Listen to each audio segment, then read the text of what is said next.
all this? Do a list of demands. Put camera equipment away. Charge battery. What is this? What is this? Oh, the others want me to do. Forget it. Do they know who I am? I am a goddess. I am a queen. How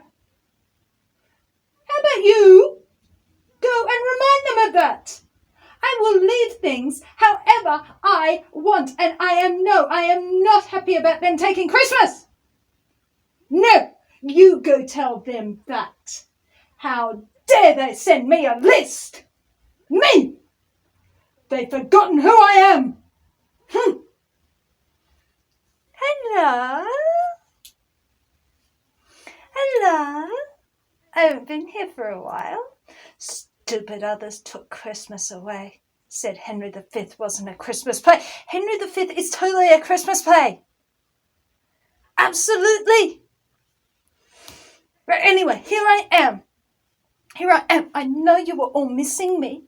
I know you were all missing me because it's me. How could you not miss me? I know. I brighten up every room. Yes, so of course you are missing me. And they dare to send me a list of things they want me to do. What, after they go and come down here, steal my dresses and make us smell like hippies? Ha! Yeah, you can guess where that list is going. Hello. So, before we go any further, apparently there are these things, and there is this thing for you. You can go and find them down below. You know the drill. Apparently we have to do that. But anyway, I have a new play. Now, I found this play a little bit difficult to do because I thought I knew this play really, really well.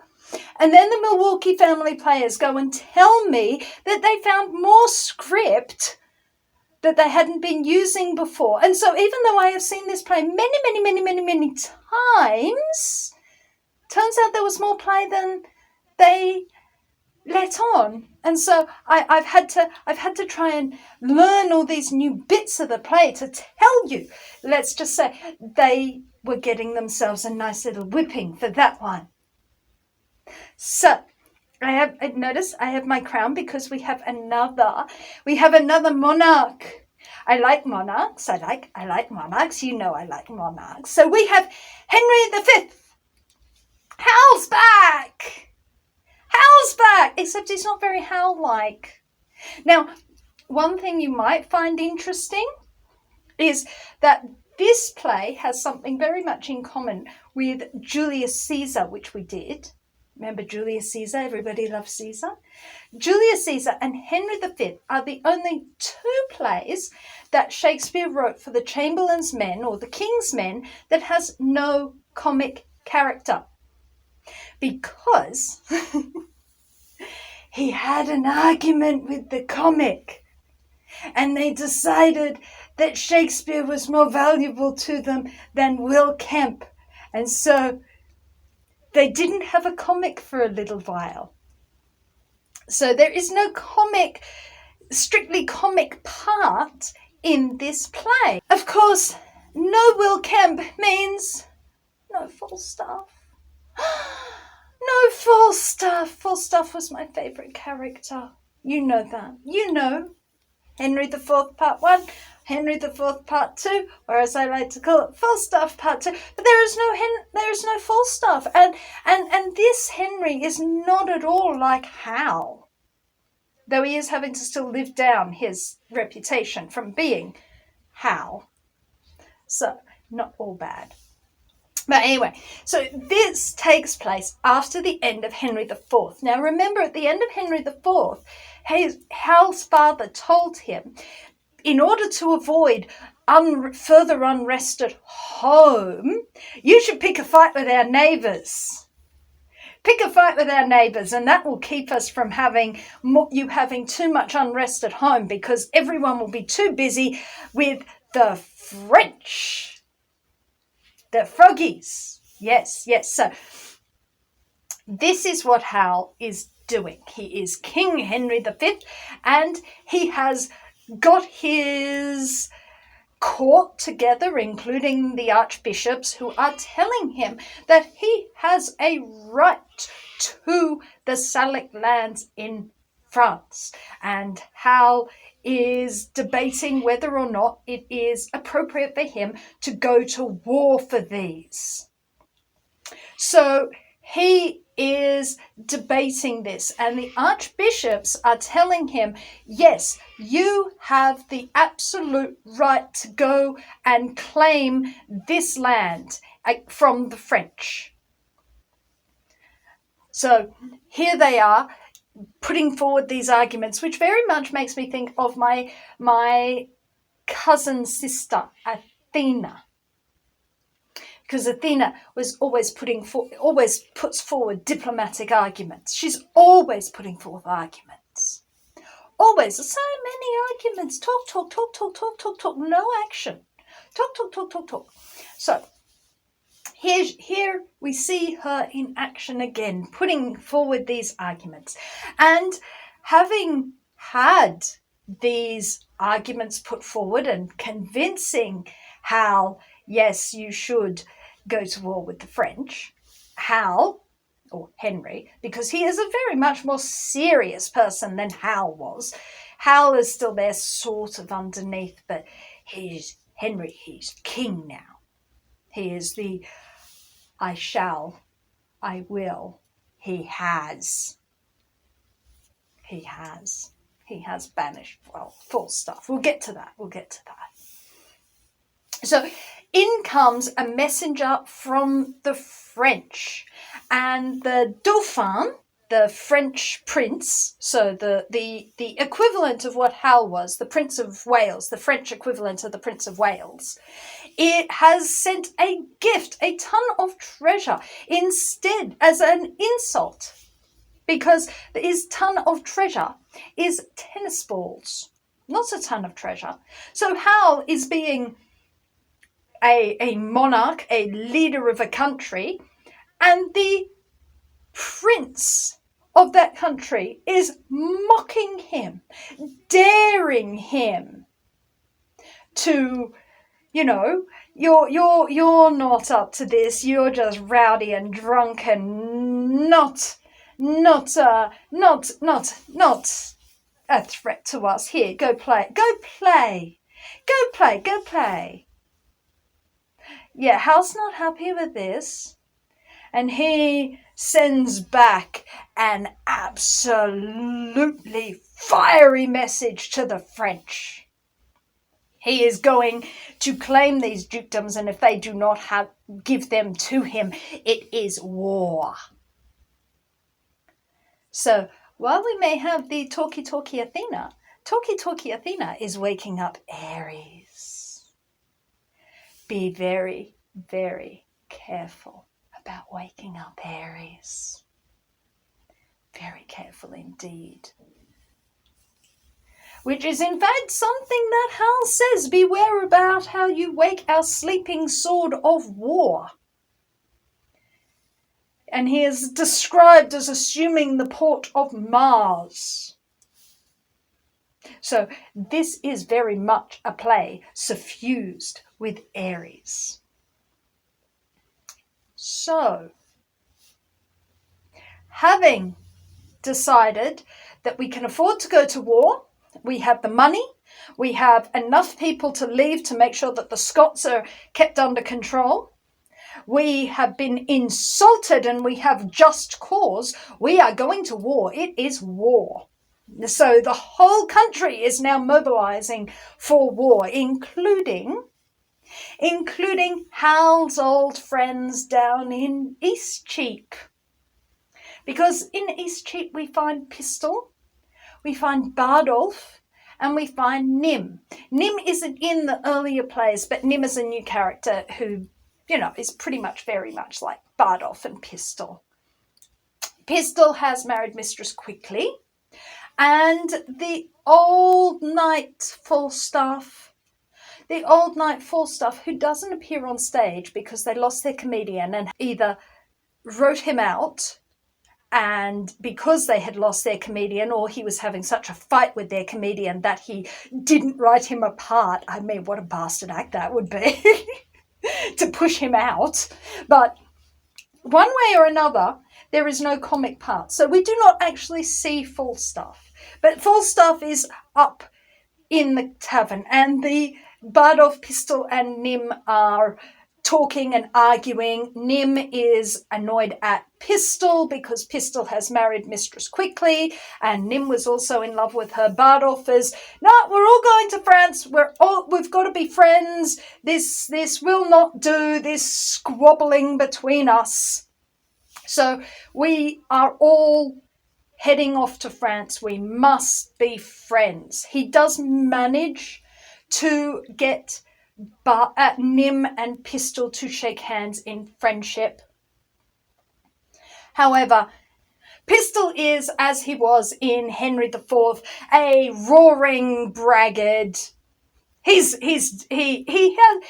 not stealing words from Marlowe this time. Marlowe was very pleased when we watched the play that he didn't steal more of his words for this play.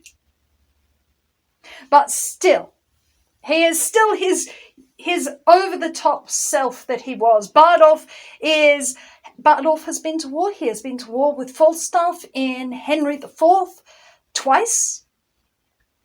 And so he's a soldier, of course. He's going off. Of course, he's going off more for the possibility of making money than fighting for the king. But he is a loyal soldier. He will go off and fight for the king. So they are all going to go off to France. In Southampton, the king and his courtiers are preparing to embark for France. However, 3 lords have been paid by the French to kill Henry before he arrives. The king comes in and he is telling his lords that the man who had railed against him the night previously was too much drink, and that they should be merciful to him.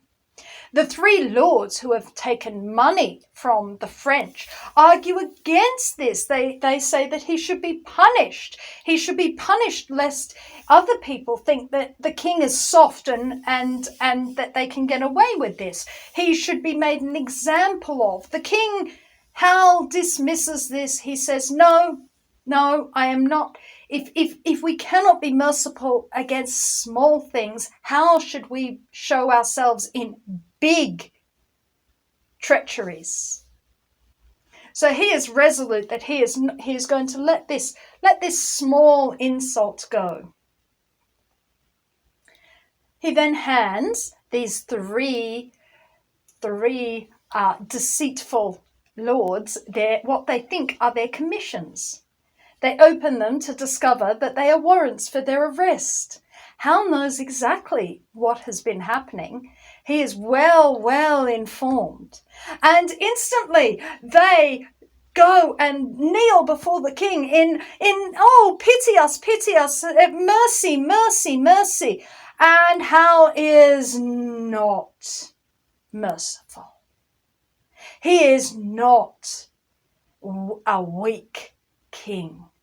This is a man who is angry. He is angry at the French, and he is so angry at these men, these English men who went to sell out their country for foreign gold, to kill their king and sell their country out. I mean, he has no mercy here. And he tells them, how dare you ask for mercy, that mercy you were you were so quick to kill for some little rubbishy nobody you want me to bring out now? Oh, no way, you don't get squat. And now we're going to go and kill some French. So they're ready. They're ready to embark. Hal is ready to leave Southampton, and so Bardolph, Pistol, and Nym are all ready to go with him, with the army, to France. Of course, in the meantime, poor Falstaff has died in the night. They bid farewell to their friend Falstaff, and they are ready to go to France. In the French court, the English ambassador has come and is once again one last effort of, well, are you going to take Henry's claims? He's claiming this. You can give it to us, or else war is coming.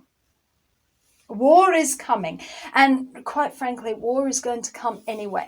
I'm afraid that Athena and Ares do not get on. Athena likes to do the diplomatic thing. She likes to talk. She likes to make arrangements. And of course, this doesn't always work if Ares has got into the ear of the potential combatants. And he will do whatever he can in their ears to deafen them to the words of Athena, because Athena wants to stop Ares doing exactly what he wants, which is war. Basically, Athena is powerless against Ares a lot of the time. Occasionally, she can manage it if what Ares is saying is too dreadful to be contemplated. But a great many times, Ares is much more powerful than Athena. He is able to whisper things in people's ears, especially men's. Men are very easy for him to manipulate. He's just like, oh, this is too easy. It's like shooting fish in a barrel. Don't know why you would shoot fish in a barrel. I mean, surely you can just pick them out. But anyway, Athena is attempting, through the ambassador, this one last ditch attempt at peace, but no, Ares is in everybody's ears. There is going to be war. Hal has now landed in France. Ares is now out of the box. Ares is scary. We don't like letting Ares out of the box. He causes a lot of destruction, but occasionally, he more than occasionally, a lot more than occasionally, Athena's supposed to keep him in check, but she's not really good at it, and they don't like each other. So he is out of the box. He is war. And the English have besieged Harfleur, a coastal city. And they are besieging the city. And this is where Hal gives his once more unto the breach, dear friends speech, which is a very big speech. This is when he is being all Ares-like. He's a lot more eloquent than Ares. Ares is really just bellowing. Hal is much more eloquent than Ares, and he stirs up his troops, and back into battle they go. A bit like Coriolanus, except that unlike Coriolanus, they follow Hal, whereas Coriolanus takes the city by himself. Now that's really a bear in a suit, Coriolanus. He really was an Ares. But,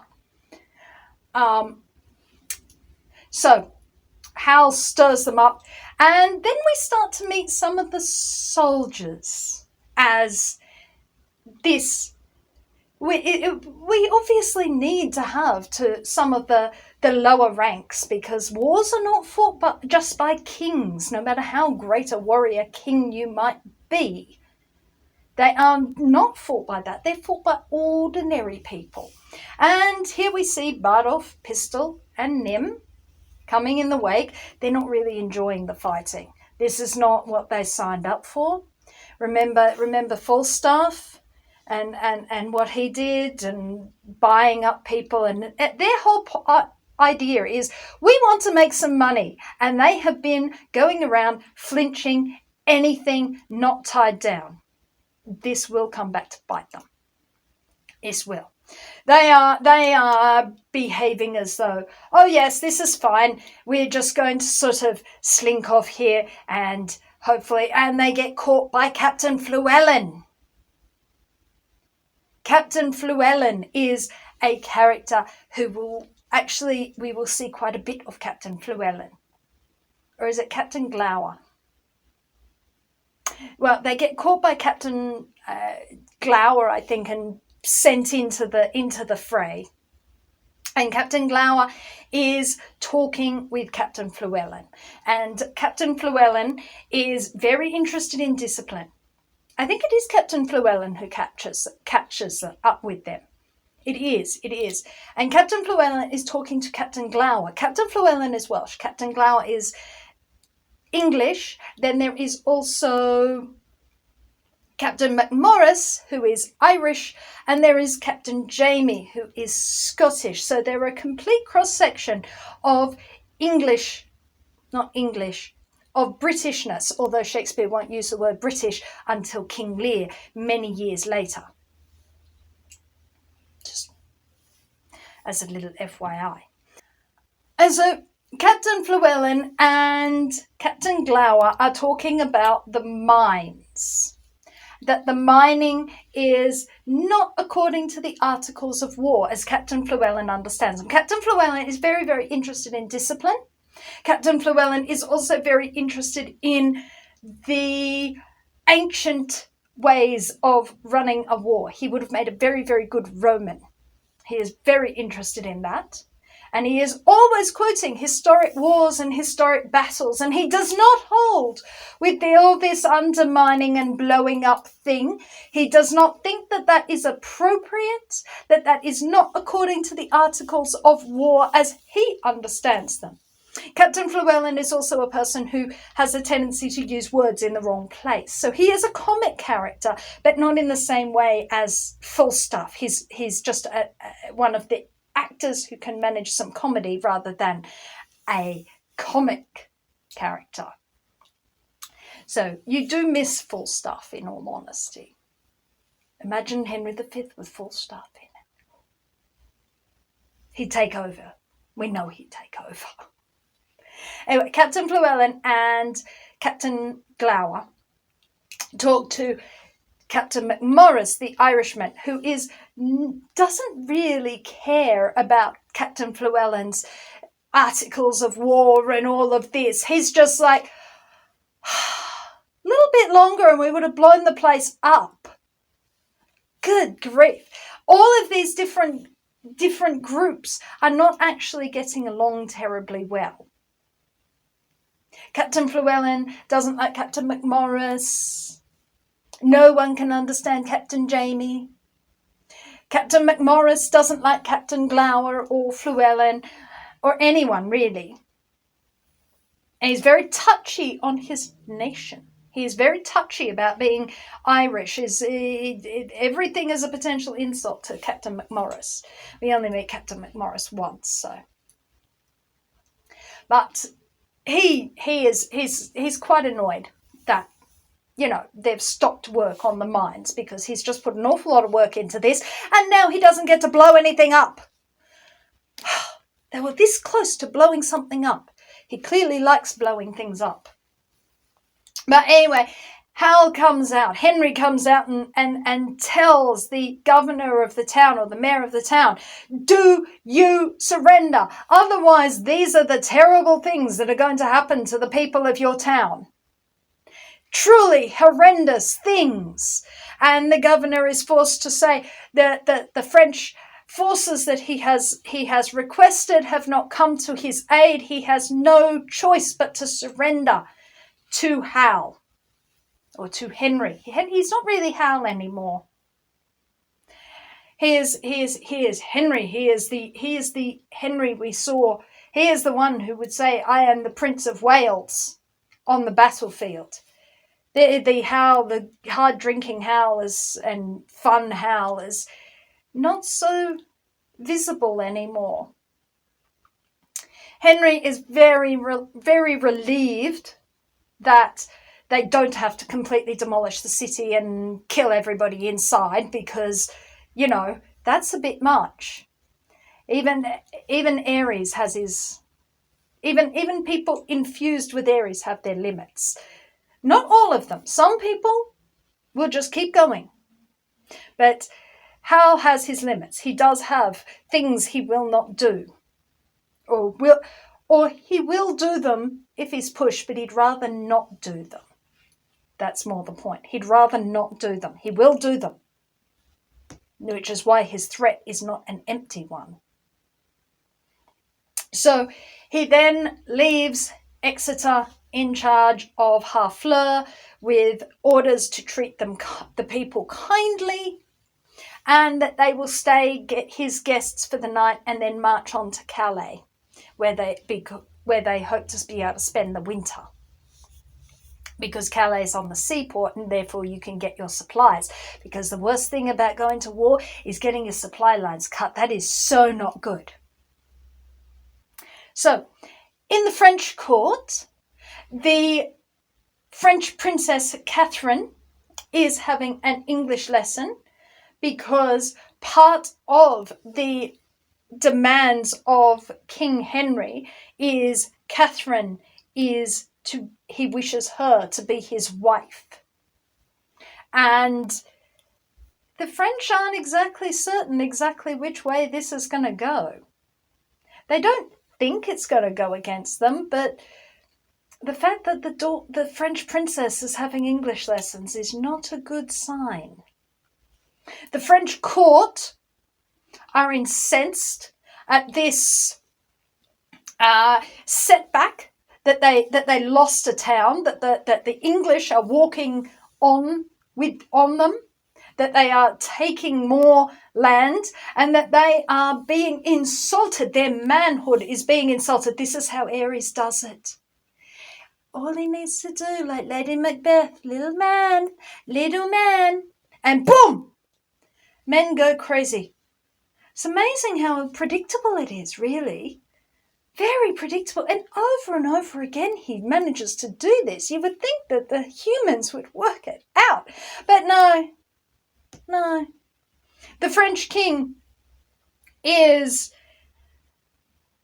understandably upset that everyone is saying that the French are little men, and that therefore they're not meeting this English force appropriately, remembering, of course, that this is written by an English writer, so therefore they're going to say that about the French. They don't like the French. So any opportunity to insult the French. Of all the characters, the French characters are the least well drawn, because they're just sort of the ya boo hiss. They're the baddies. So the French are getting called little man. And that this drives them to, okay, we are going to send a big force to meet them. We are going to meet them at Agincourt. And the Dauphin, the French prince, gets his father's reluctant consent to join the battle. He doesn't want him to, but he will let him. So the French are going to meet them in battle. Back in the English camp, we are again with Captain Glower and Captain Fluellen. And Captain Fluellen is telling Captain Glower about this wonderful soldier he has met, who is on the bridge that Exeter, under Exeter, and that he knows all of this stuff, all of this wonderful stuff. He can talk battles and military and bombast just as well as the next person. Captain Glower is a bit sceptical about this, but he listens, and all of a sudden, here he comes, this ancient pistol. Pistol has come because Bardolph has been caught nicking stuff. after the king has said, don't do it, don't nick stuff. Good God. And he's stolen from a church. So very, very bad. And Duke of Exeter, and he, while Pistol is expounding all of this out to Fluellen is listening. Yes, that is totally right. Yes, the Duke of Exeter should completely execute this man, because that is so very much against the Articles of War. You do not do this. And Pistol is shocked and appalled that, no, I want you to talk to him and try and save my friend. And Fluellen is adamant, no, if he were my very brother, I would still expect the Duke to do what is right. Pistol is disgusted by this and leaves. Captain Glower tells, then asks, is this that ancient that you were just... No, totally another one. Fluellen is feeling really rather embarrassed by this, and Captain Glower says, look, you have to learn to tell the difference between a good soldier and one who talks a good talk. Otherwise, you will be taken in by all of these men who just come to be able to, fill their own pockets, who come not for the honour of battle or for serving their country, but to line their own pockets. And you must be aware of this. Captain Fluellen is, yes, I fully understand that. The king comes in. The king comes in and asks Captain Fluellen, how have we gone? How's the bridge held? And Captain Fluellen tells the king, the bridge has been held mightily. Henry asks, what losses have you had? And Captain Fluellen says, none. We have had no losses, apart from a man who is to be hanged for stealing from a church. I believe your majesty knows him. His nose is all carbuncles and welts, and his face is all aflame. Bardolph. And Hal does remember him. He knows Bardolph. Bardolph is a friend. And Hal is saddened by this. But he will not save Bardolph. Bardolph will be hanged. Because for Hal, fighting a war and making it just is more important to him than any old drinking crony who would tarnish the legitimacy. This is a much, much tougher Hal. This is not the Hal who will protect his friends by paying back the money and making everything all right again. This is a Hal who will sacrifice even a friend in order to fight the war and keep in good with the justness of this war. So Hal, although saddened, it will not save Bardolph. The herald of the French arrives, and he asks Harry, or asks Henry once more to, what will you be ransomed? Because our forces are coming and we are going to meet you. We know that you are sick. We know that you are small. We know that you are weak. We are coming. The only chance to save yourself is to ransom yourself, and Harry will have none of this. He will not spare himself. He will not sell his soldiers out.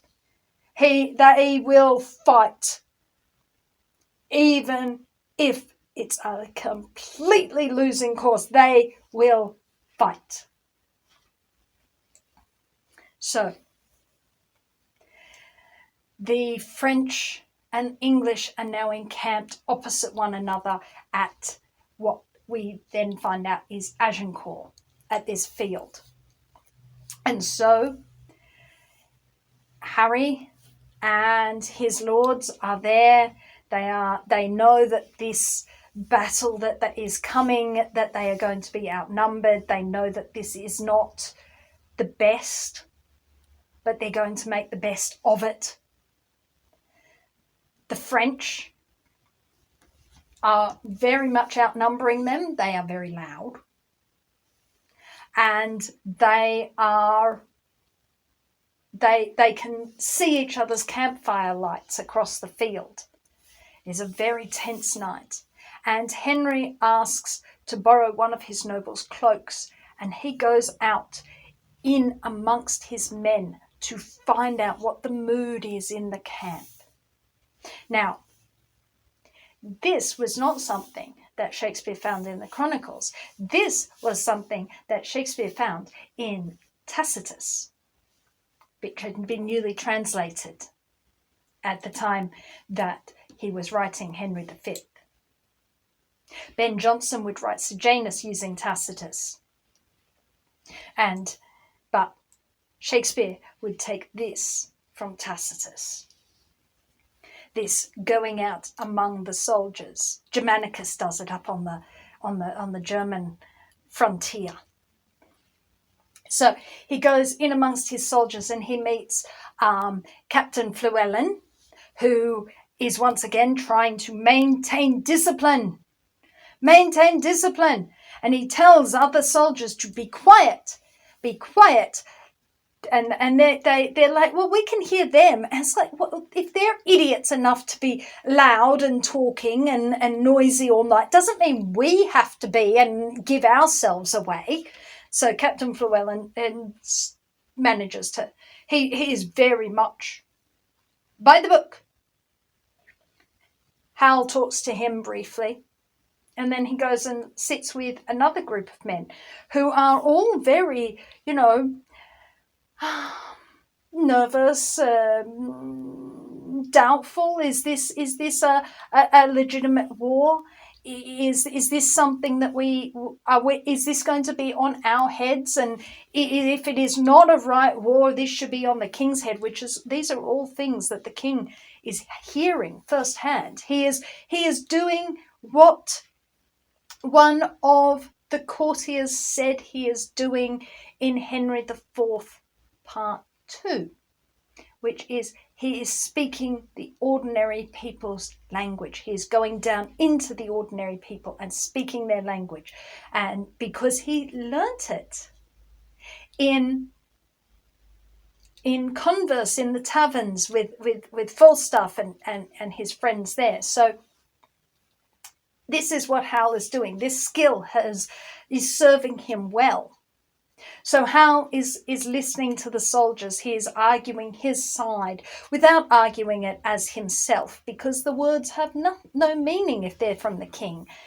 Well, they have meaning, but not in the same way. He is able to argue, that, no, if the king is not responsible for every single person's end, that is their lookout. If they meet their end in sin, then he is not the one who is responsible for their going to hell.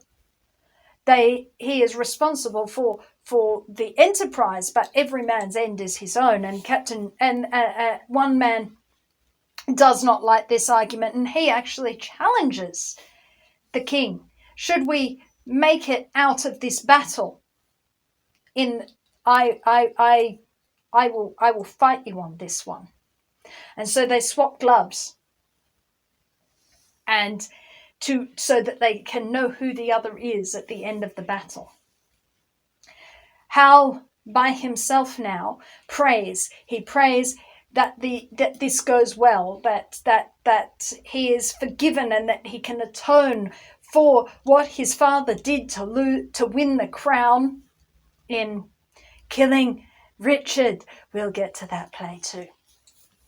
And the French, meanwhile, are boasting about, oh, I have the best horse, I have the best this, the best that. They are very, very eager for the next battle. They think that they are just going to be this is going to be a cakewalk. This is just going to be so easy. But we know that superior forces don't guarantee a win. Look at poor, valiant Richard at Salisbury. Salisbury. Look at that. That did not go well, even though Richard had the bigger army. So having a bigger army does not guarantee you anything. The next morning, Hal gives this stirring speech upon St. Crispin's Day, and the battle commences. We see Pistol has managed to catch himself a prisoner. We see that the battle has gone badly for the French, that the English forces have overwhelmed them, even though they are a much smaller number. The battle has gone very, very poorly for them. And they are the French commanders are right. We will go back in and we will try whatever we can to make something of this defeat. Of course, what they make of this defeat is that they get to the tents of the English and they slaughter the squires and the pages who've been protecting the luggage. And I can tell you, Llewellyn has some words about this. Llewellyn is not impressed. He also has some great words of King Harry, comparing him to Alexander the Great. But he is scandalized by the murder of the boys. Hal hears that his brother has been killed. His brother and I think his cousin have been killed in the battle. And at this time, they don't know the state that they're in, but the boys have been killed at the luggage, and Hal is incensed, and he orders that everyone should kill the men that they've taken prisoner, that they'd been hoping to ransom to make money from. They have to kill their prisoners because the killing of the boys with the luggage makes them think that, it must be going very badly. Remember Cassius and the Antony at his tents that made him despair? Yes, and die. So this cannot be good. And so they're worried that there's going to be a rout, and that they don't want these prisoners going back to the other side and being bigger than that, and so they order them killed. The herald of the French arrives and is suing for peace. Peace, please. We cannot fight any longer. You have won. We need this fight. Call off your soldiers because we want to find our dead in this quagmire that is now the battlefield. Harry agrees to the ceasefire in the battle, and he talks with Llewellyn about being Welsh, and he also meets up. He gives the glove to Llewellyn to meet the soldier who he had been going to fight, and then goes and follows to watch. Llewellyn meets up with the soldier and is really shocked to discover himself on the receiving end of a fairly violently passionate argument, which is only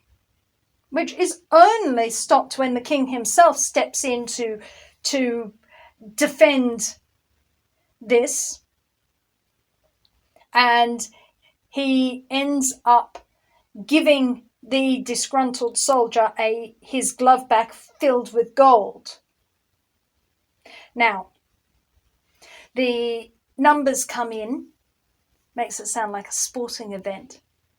Aries is clearly quite sated by this point. That's the thing about Aries, is he gets everything all stirred up, but then he gets bored and slinks off and goes back to sleep. He's quite a lazy beastie. Once he gets glutted with violence, he stops. So the word has come in and they have had an overwhelming victory. The English return to England briefly and then come back to France to finish off the peace negotiations. In the English camp, Captain Llewellyn and Captain Glower are now talking with Pistol. Pistol has insulted Captain Llewellyn about his leek, and now Captain Llewellyn has bashed him about the head and forced him to eat it. Submit, submit, submit. Captain Llewellyn leaves after having managed to force Pistol to eat his words as well as leek. But Pistol seems very unrepentant about this and is determined to get back at Llewellyn until Glower tells him, "You're an ass, stop it, leave Llewellyn alone, you deserve what's come to you, and here's a letter." Pistol's letter tells him that his wife in England has died, and he's decides, right, I've had it with this army thing. Everyone I left with is dead. I'm going to back to England, and I'm going to there become a thief. I'm going to steal in England because there's nothing else for me to do. The negotiations for peace are going well. Of course they are. Athena's back in charge. Ares is asleep again. And Hal, now proving that he is still Hal underneath, makes some very, very very awkward wooing of the French Princess Catherine.